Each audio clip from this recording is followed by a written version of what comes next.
Hello and assalamu alaikum everybody. I'm going to try and talk to you, I'll attempt to explain to you the issues surrounding the census that's going on in Sindh in particular and in Karachi in particular, and why the Pakistan Tehreek-e-Insaf, the PTI, does not agree with the results as being shared by the Bureau of Statistics of Pakistan, and the various issues that surround it. To understand that, we'll have to first go back to the last census, which was conducted in 2017 under Nawaz Sharif's government. Now, the two major parties in power right now in the center that were like important to Karachi at this point were Pakistan Tehreek-e-Insaf and MQM, and they were allied at that point. So they refused. They refused to accept the count, which were in Karachi, which was close to 16 million, stating that they believed the count was much higher, and they demanded a recount, a more transparent count as well. Now, just them not agreeing to these results were causing a few issues. The court intervened, and the court ordered them to sign the agreement to sign the census. Which they did.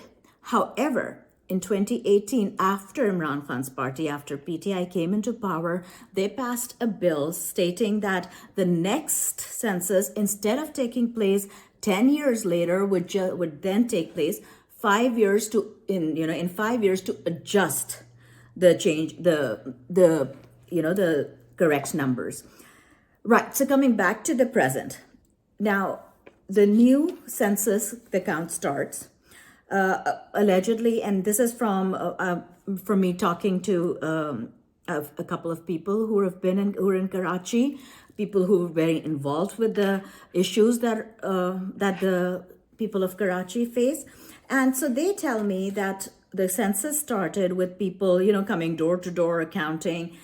Teams made pretty much like like they usually are made. However, a source says that these teams did not appear to be very knowledgeable about the divisions, about the way the constituencies were built, and they did not know a lot, and they were not doing very thorough counting.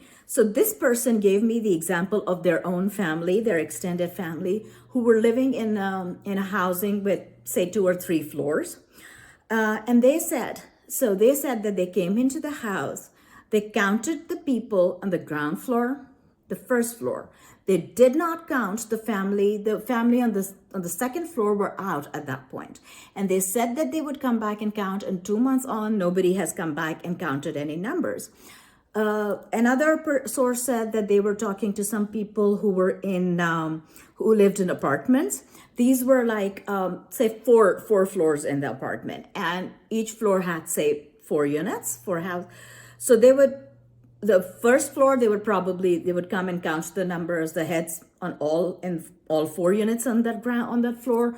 On the first floor, then they would go on the next one, and they would count maybe only 3 out of 4, maybe skip, and then they would skip a floor, and then go on and skip a few units inside those apartment complexes.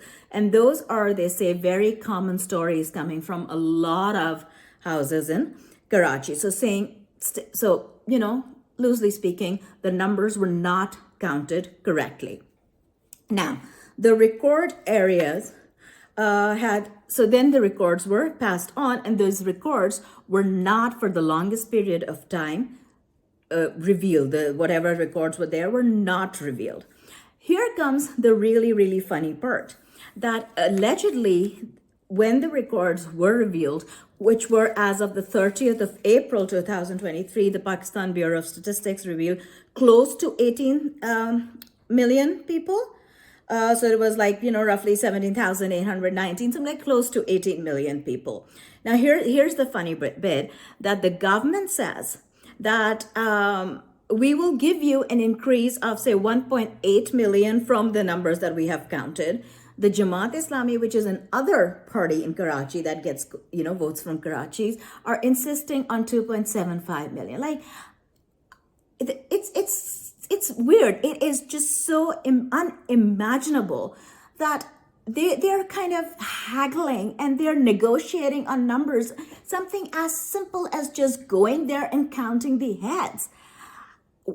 Where do the negotiations even come from, right? Okay, and then you would probably have heard the term ulti ginti, or like, reverse count. So I'm going to talk to you about that. Now, Arslan Taj from Karachi, PTI's leader from Karachi, he has taken this case on and he's working on it a lot. And he gives some figures where he states that flood affected people from Larkana. So he's like, they say Larkana and other places in interior Sindh, after the floods, they had moved to Karachi. They had come to various, more urban centers. Now it's funny because now here are the numbers that I have over here. They say that in Larkana, which is interior Sindh, which is mostly a Bhutto, a People's Party area, has an 1.8 million increase in population, whereas just like a similar increase in the population in Karachi, say 1.7, 1.8, or close to 1.7 million. And it just does not make sense that an urban center that had population migrate to it has less of an increase in population than a place that had people migrating from it. So it just does not make sense. Now, here's the deal. Here is why these numbers are also important. Now, at the politics of it, it's important because if you cut down the number of people, the population of Karachi, that means that it's going to lose seats. There'll be fewer seats from Karachi in forming the provincial assemblies and also in the National Assembly, right? And this would obviously cut down seats that PTI would have, right, from Karachi, so that would affect the seats over there. But that's just the political part of it. There is a bigger socio-economic issue with it.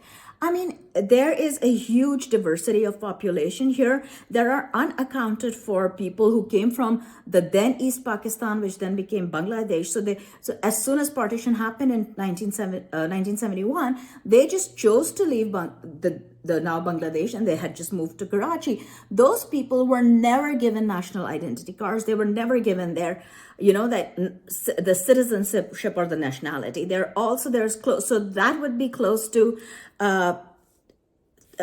3 million of those people, and about 1.2 million of Biharis who are and then also lots of undocumented Afghanis over here. So that means there are lots and lots of heads which are just not even accounted for. Right now, there are also people who come from various other parts of the province or even other parts of Pakistan for business because it's the economic hub. Now, these people, if you are not counting these people properly, the problem is then that it affects the water supply, the electric, it affects all the other amenities that are needed. The money that is given for roads, water, gas, everything. And how then do you effectively run a city, a metropolis the size of Karachi, if you don't even have the basic numbers? Once again, it always boils down to incompetence, corruption, bribery, and coercion, all of which are hallmarks of not just the PDM, but also People's Party. Until next time, take care.